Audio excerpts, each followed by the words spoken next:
네, 여러분 안녕하세요. 김준 목사입니다. 오늘도 역시 우리 말씀 묵상 같이 보도록 하겠습니다. 오늘 말씀은 마태복음 5장 13절에서 20절 말씀입니다. 마태복음 5장 13절에서 20절 말씀. 말씀 먼저 보도록 하겠습니다. 너희는 세상의 소금이다. 만일 소금이 그 맛을 잃으면 무엇으로 짜게 하겠느냐? 그것은 더 이상 아무 쓸모가 없으므로 밖에 버려져 사람들에게 짓밟힐 뿐이다. 너희는 세상의 빛이다. 산 위에 있는 성읍은 숨길 수 없다. 사람들은 등불을 켜서 그것을 말 아래 두지 않고 등잔 위에 둔다. 그래야 등불이 집 안에 있는 모든 이들에게 비치게 된다. 이와 같이 너희 빛을 사람들 앞에 비추어서 그들이 너희 선한 행실들을 보고 하늘에 계신 너희 아버지께 영광을 돌리게 하여라. 내가 율법이나 선지자들을 폐하러 온 줄로 생각하지 마라. 내가 폐하러 온 것이 아니라 성취하러 왔다. 내가 진정으로 너희에게 말하니 하늘과 땅이 없어지기 전에는 모든 것이 이루어지기까지 율법의 한 점 한 획도 결코 없어지지 않을 것이다.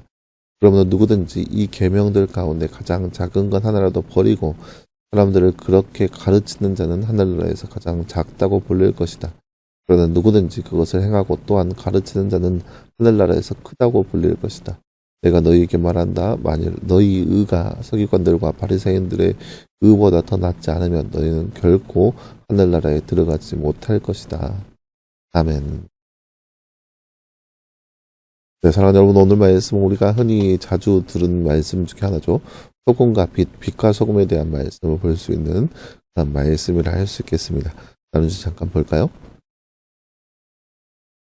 말씀 읽고 빈칸에 알맞는 말을 넣어 말씀을 완성하세요. 내가 띠로 너희에게 말하니 띠과 띠 없어지기 전에는 띠 것이 이루어지기까지 띠의 한 점 한 획도 결코 없어지지 않을 것이다.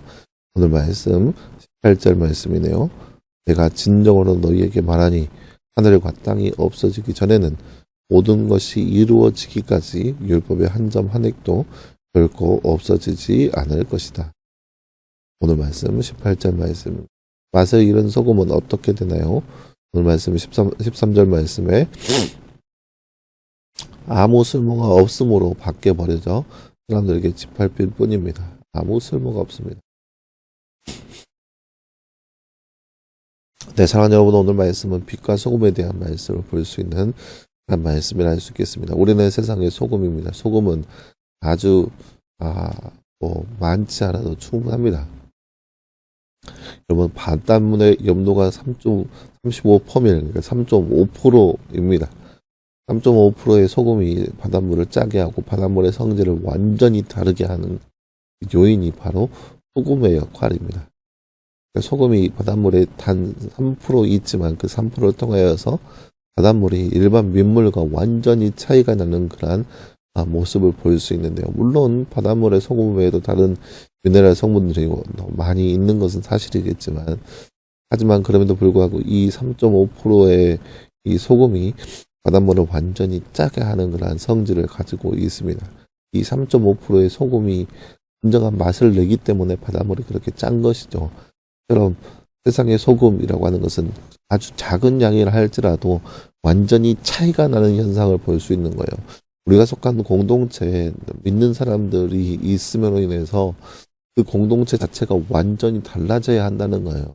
세상과 완전히 구별되게 다른 모습이 이 공동체 가운데 이루어져야 되는데, 내가 속한 공동체가 나로 인하여서 완전히 달라져야 한다는 거예요. 윗물과 바닷물과 구정물의 차이를 보세요. 민물과 바닷물은 완벽하게 차이가 납니다. 어떻게요? 짜죠. 구정물 당연히 차이 나죠. 그런데 이 물들의 차이점은 그 안에 성분이 어떤 거에 따라 다르다는 거예요. 우리가 속한 공동체가 나로 인하여서 이 바닷물과 같이 생명이 움직이고 생동력이 있는 그런 물이 되어야 한다는 거예요. 아무런 맛이 없는 우리가 그러한 존재라면 우리는 아무런 쓸모가 없죠. 3.5%의 소금이 온전히 맛을 내기 때문에 바닷물이 짠 것처럼 우리가 세상 가운데 그렇게 우리에게 주어진 그 임무를 다 할 때 우리가 속한 이유가 분명해진 것이고, 그렇기 때문에 우리가 더 이 세상 가운데 빛이 일어날 수 있는 거예요. 또한 우리에게 말씀하시기를 우리가 너희는 세상의 빛이다라고 이야기하고 있습니다. 빛은 세상을 밝히는 그런 능력이 있습니다.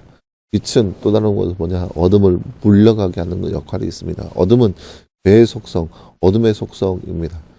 우리가 세상에 있음으로 죄가 멀어져야 한다는 거예요.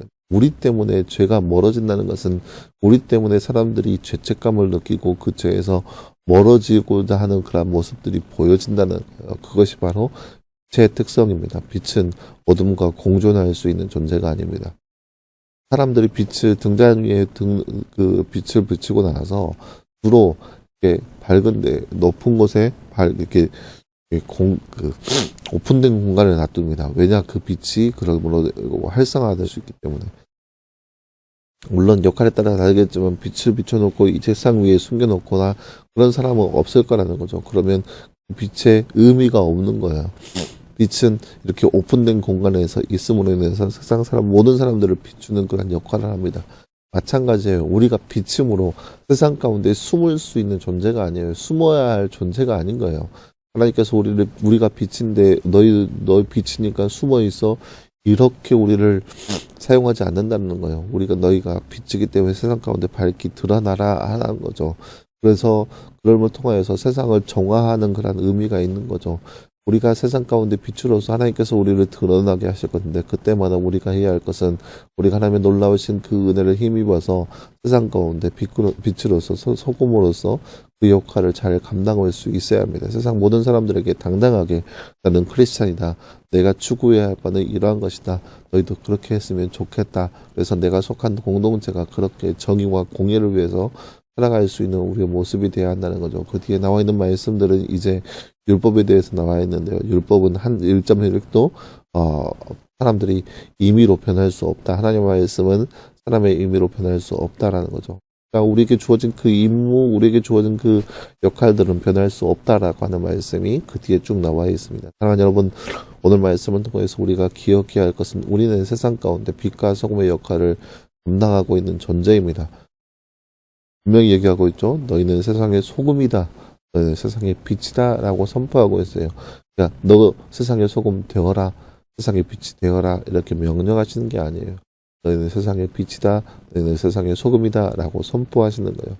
그렇기 때문에 그러한 역할들을 잘 수행할 수 있는 그러한 삶이 되기를 간절히 소망합니다. 마치 이런 소금으로서 더 이상 아무런 쓸모없이 버려지는 존재가 아니라 또 숨겨지고 숨고 또 숨고 하는 그러한 무익한 빛이 아니라 세상을 밝히 비치고 또 맛을 낼 수 있는 그런 빛과 소금의 역할을 잘 감당할 수 있는 우리의 삶이 되기를 간절히 소망합니다. 함께 기도하겠습니다.